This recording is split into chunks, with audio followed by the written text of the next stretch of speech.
আজকে তো সাংসদ এসেছিলেন হাসপাতাল পরিদর্শন করতে এবং না আপনাকে বলছি এই ক্যামেরা বন্ধ করো না আমার না এ করে তুমি যদি আপনি বলেন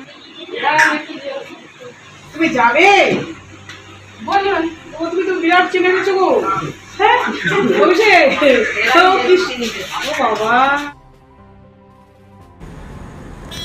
আজকে পুরসরা শ্রীরামপুর গ্রামীণ হাসপাতালে হঠাৎই আরামবাগের সাংসদ মিতালি বাগ উপস্থিত।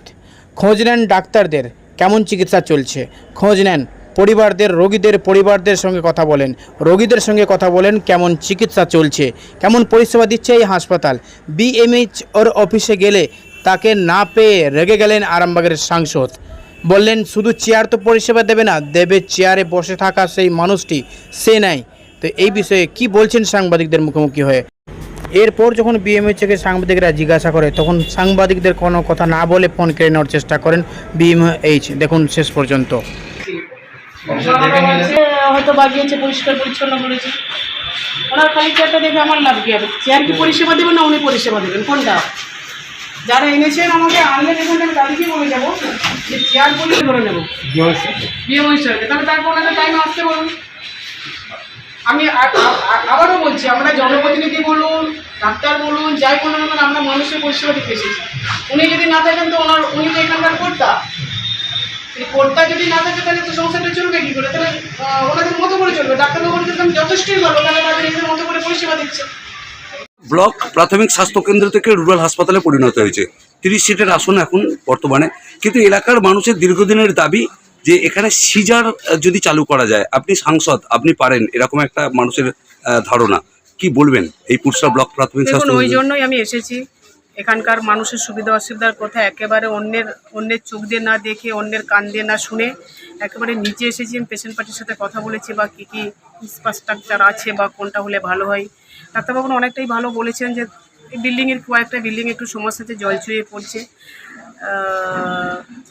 কি করা যায় দেখবো, আগামী দিনে আরও উন্নত যাতে করা যায়। অবশ্যই আমি পাশে আছি, মানুষের পাশে আছি। হাসপাতাল এলাকার মানুষদের অনেক দিনের অভিযোগ, এটা আপনার পঞ্চায়েত সমিতির সভাপতি, সহসভাপতি, এনারা সবাই জানেন যে হাসপাতাল বড্ড নোংরা আবর্জনা হয়ে রয়েছে, যেটা পার্থেনিয়াম গাছ থেকে শুরু করে সমস্ত কিছু মানে এলাকার যে সমস্যা সেটা হচ্ছে মানুষরা। পার্থেনিয়ামটা এমনভাবে গজিয়ে উঠছে চতুর্দিকে, সেটা অনেকটা নির্মূল করার চেষ্টা চলছে।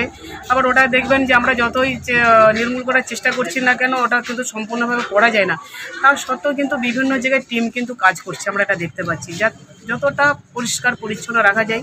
আমি নিজে আজকে গিয়ে এসে দেখেছি যথেষ্ট পরিষ্কার পরিচ্ছন্ন আছে। আমি এটাই বলে যাবো, এটা ধরনের পরিষ্কার পরিচ্ছন্ন থাকাটা খুবই জরুরি। তার কারণ একটা রোগী যখন সুস্থ হতে আসে, একটা রোগ নিয়ে আসে, সেই জায়গাটা পরিষ্কার পরিচ্ছন্ন থাকাটা অত্যন্ত বাঞ্ছনীয়। তার উপরে অনেকটা সুস্থতা ডিপেন্ড করে। এটা অবশ্যই আমি দেখেও গেলাম বা বলেও যাবো, আগামী দিনের আরও পরিষ্কার পরিচ্ছন্ন থাকবে। সুব্রত বাগ, তিনি 10 থেকে 12 বছর ধরে এই হাসপাতালে বিএমএইচ, কিন্তু ওনার আমলে আসার পর থেকে হাসপাতাল সেরকমভাবে ডেভেলপ করছে না এবং উনি ইচ্ছামতো হাসপাতালে আসেন, ইচ্ছামতো চলে যান। এরকম একটা এলাকার মানুষের অভিযোগ আছে। দেখুন, আমি তো আজকে প্রথম এসেছি এইখানে। ওনার সাথে আমার ঠিকঠাক হয়তো এখন পরিচয় হয়ে ওঠেনি। আপনাদের মাধ্যমে আমি জানতে পারলাম, বিষয়টা আমি খতিয়ে দেখছি। অবশ্যই তিনি যাতে সময় আসেন মানুষকে, আপনারাও, আমরা কিন্তু সকলে জনপ্রতিনিধি বলুন, ডাক্তার বলুন, মাস্টার বলুন, বিএমওইচ বলুন, সিএমওইচ বলুন, আমরা কিন্তু সকলে মানুষের জন্য কাজ করতে এসেছি। বিষয়টা যখন আপনাদের মাধ্যমে জানতে পারলাম, অবশ্যই ওনাকে আমি বিষয়টা বলবো যাতে উনি ঠিক টাইমে আসেন এবং মানুষ যাতে সঠিক পরিষেবা পায়। আজকে তো সাংসদ এসেছিলেন হাসপাতাল পরিদর্শন করতে এবং না আপনাকে বলছি এই ক্যামেরা বন্ধ করো না আমার না এ করে তুমি যদি আপনি বলেন আমি বেরিয়ে যাচ্ছি, সেটা অসুবিধা নেই। আমার কাজ করতে হবে। আমি কি বেরিয়ে যাবো হাসপাতাল থেকে? হ্যাঁ আপনি এ প্রসঙ্গে কোনো কিছু বলবেন না? না আমি মানে এমপি এসেছিলেন।